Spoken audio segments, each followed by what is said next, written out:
Heureuse de vous avoir avec nous pour un nouveau numéro de Getingo. Nous démarrons ce bulletin d'information avec les opérations de reconquête du territoire au Burkina Faso.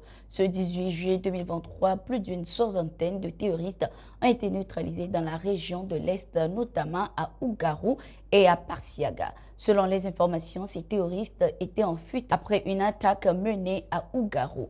Ils ont été rattrapés par les vecteurs aériens de l'armée burkinabé et ont été neutralisés. Également, des matériels ont été récupérés lors de cette opération. C'est la fin d'un suspense qui aura duré plusieurs mois. Le président russe Vladimir Poutine ne sera pas au prochain sommet des BRICS en Afrique du Sud. L'information est donnée par Cyril Ramaphosa, le président sud-africain, ce 19 juillet. Cyril Ramaphosa a également affirmé que le président russe sera représenté par son ministre des Affaires étrangères, Sergueï Lavrov. D'un accord mutuel, le président de la Fédération russe, Vladimir Poutine, ne participera pas au sommet, mais la fédération y sera représentée par le ministre des Affaires étrangères, M. Sergueï Lavrov, pouvait-on lire dans un communiqué du gouvernement sud-africain. Le prochain sommet du groupe des BRICS, composé de l'Afrique du Sud, du Brésil, de la Chine, de l'Inde et de la Russie, se tiendra à Johannesburg. Le président russe censé être à ce sommet est visé depuis mars par un mandat d'arrêt de la Cour pénale internationale CPI pour crimes de guerre. Des accusations que Moscou rejette vivement. La Guinée a suspendu sa participation à l'Organisation pour la mise en valeur du fleuve Sénégal, OMVS, formée de 4 pays de l'Afrique de l'Ouest. Le gouvernement guinéen a justifié son retrait par la non prise en compte de ses préoccupations et de ses intérêts stratégiques. La Guinée a également dénoncé sa sous-représentativité au sein des instances de décision de l'OMVS.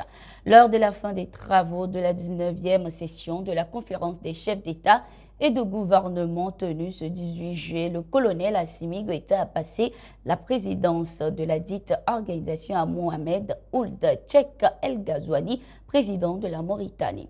L'OMVS, créé en 1972, est formé de la Guinée, du Sénégal, du Mali et de la Mauritanie. Elle a depuis sa création mis en œuvre des projets hydro-agricoles et électriques dans ces pays membres ayant en partage le fleuve Sénégal qui prend sa source en territoire guinéen. Au Kenya, l'opposition a appelé à de nouvelles manifestations contre la politique du président William Ruto, accusé de réduire le pouvoir d'achat des Kenyans.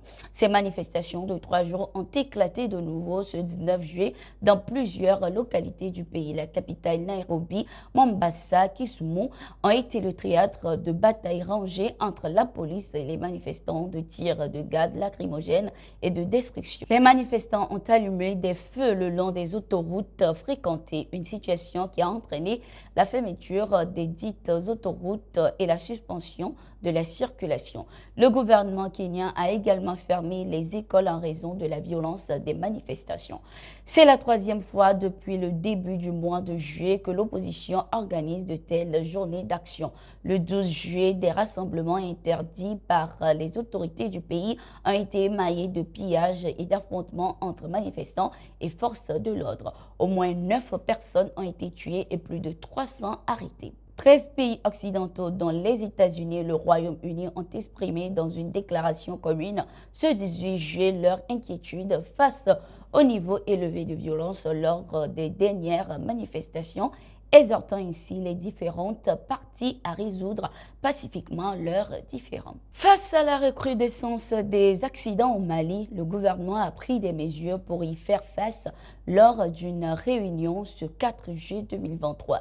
À l'issue des échanges, des mesures ont été arrêtées, notamment l'interdiction de la circulation des véhicules de transport public de voyageurs entre 0h et 5h du matin sur les axes routiers interurbains et internationaux, le respect strict des limites de vitesse fixées à 50 km/h en agglomération et 90 km/h en race campagne, entre autres. Les services techniques compétents des ministères des Transports et de la Sécurité ont été mis à disposition pour mettre en œuvre ces mesures. Et voilà, c'est tout pour le bulletin d'information de ce jour. Merci d'être resté avec nous. Nous sommes en continu sur nos différentes plateformes.